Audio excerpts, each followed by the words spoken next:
Luen Arto Boon hartauskirjasta Avaimet. Viikko 34. Hengellinen koetus. Luukkaan evankeliumin 22. luku ja 31. jae. Simon, Simon, katso, saatana on tavoitellut teitä valtaansa, seuloakseen teitä niin kuin nisuja. Tästä Raamatun kohdasta näemme, että Jeesus salli saatanan koetella ja seuloa Pietaria. Israelissa kaikki ymmärsivät, mitä vehnäjyvien seulonta oli. Jyviä laitettiin seulaverkkoon ja seulaa ravisteltiin niin, että vain puhtaat jyvät jäivät jäljelle. Sen sijaan akanat eli jyvän kuoret ja roskat lensivät tuuleen. Tässä prosessissa eroteltiin hyvät huonosta. Miksi saatana sitten halusi koetella Pietaria, jos seulomista seuraisi vain hyvää? Ei saatana sitä halunnut.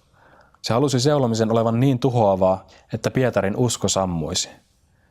Mutta se, mitä saatana ei ymmärtänyt, oli, että kristityn elämässä ei loppujen lopuksi ole kyse aina voittajana selviytymisestä, vaan Jumalasta, joka rakastaa ja armahtaa. Pyhän hengen työ voi kääntää tappiot voitoksi. Tätä saatana ei ymmärtänyt, eikä vieläkään voi ymmärtää pyhän hengen työtä. Vaikka Pietari joutui pelon valtaan ja kielsi uskonsa, Jeesus jatkoi. Minä olen rukoillut sinun puolestasi, ettei sinun uskosi raukeaisi tyhjään. Ja kun sinä kerran palajat, niin vahvista veljesi. Pietari ymmärsi lankeemuksensa jälkeen, että oli vain Jumalan armoa ja rakkautta, ettei hänen uskonsa sammunut. Jeesus profetoi myös, että Pietari tulisi vielä nousemaan ylös ja vahvistamaan veljiään. Eikö kuulosta kummalliselta? Miten sellainen, joka ei selvinnyt voittajana koetuksesta, voisi vahvistaa toisia? Tässä on syvällinen kristillinen totuus. Kun olet itse kokenut heikkoutesi ja ymmärrät, että pysyt pystyssä vain Jumalan armosta, silloin sinussa on uudenlaista armollisuutta ja rakkautta, joilla voit vahvistaa veljäsi. Uskosi ei enää ole kiinni itsessäsi, ei omassa voimassasi, vaan Jumalassa. Silloin sinussa puhkeaa esille todellinen usko, joka ohjaa toisiakin katsomaan Jumalan mahdollisuuksiin omien ongelmiensa sijasta. Olen miettinyt tätä hengellistä totuutta, että Jumala antaa meidän joutua koeteltaviksi. Se tapahtuu meidän jokaisen kohdalla. Silloin saavutetaan suurimmat voitot tai suurimmat tappiot. Ongelmana on, että me emme osaa erottaa näitä kahta toisistansa. Usein tappio onkin voitto ja näennäinen voitto voi olla vain tappioksi. Olen kuullut kertomuksen lähetyssaarnaajasta, joka joutui kovasti koeteltavaksi. Hänen työnsä Afrikassa ei tuottanut hedelmää ja vain yksi lapsi oli tullut lähetyssaarnaajan perheen kautta kristityksi. Hänen oma perheensä sairastui ja vaimo kuoli lähetyskentällä. Lähetyssaarnaajalle tämä oli viimeinen pisara. Hän ei enää pystynyt työskentelemään lähetyskentällä, vaan muutti pienen lapsensa kanssa takaisin kotimaahansa.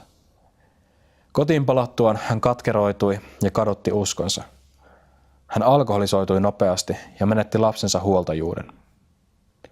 Kului vuosia, joiden aikana tämä entinen lähetyssaarnaaja asui kadulla elämänsä kadottaneena alkoholistina. Eräänä päivänä hänen lapsensa, joka oli kasvanut aikuiseksi ja tullut uskoon, etsi isäänsä. Kun isä viimein löytyi, lapsella oli suuria uutisia hänelle. Isä, minä olen tullut uskoon ja minun on otettu yhteyttä lähetyskentällä, jolla olimme. Se yksi lapsi, joka asui perheemme luona ja tuli uskoon, on nyt herätyssaarnaaja. Jumala käyttää häntä voimallisesti ja valtavia määriä ihmisiä tulee uskoon siellä. Tämän kuuleminen sulatti vanhan lähetyssaarnaajan sydämen ja hän uudistui uskossaan. Hänen tappionsa olisikin ollut voitto, jos hän ei vain olisi menettänyt toivoaan seulonnassa. Nyt hän ymmärsi, että kaikella seulomisella oli sittenkin päämääränsä.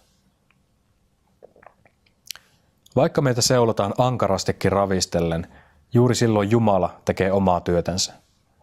Hänellä on ulospääsy ahdingostamme, jos emme vain menetä uskoamme.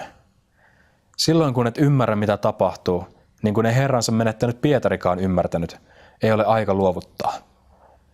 Meidän tappiomme hetkellä on Jumalan aika toimia. Silloin meidän tulee tulla Jeesuksen luokse ja antaa hänelle kaikki. Ymmärryksemme, vaikka emme käsitä, miksi näin tapahtuu. Kipumme, vaikka emme tiedä, miksi se sallitaan meille. Jos teet näin, koet voiton. Seulonnan tulos on, että kannat yhä runsaampaa hedelmää elämälläsi.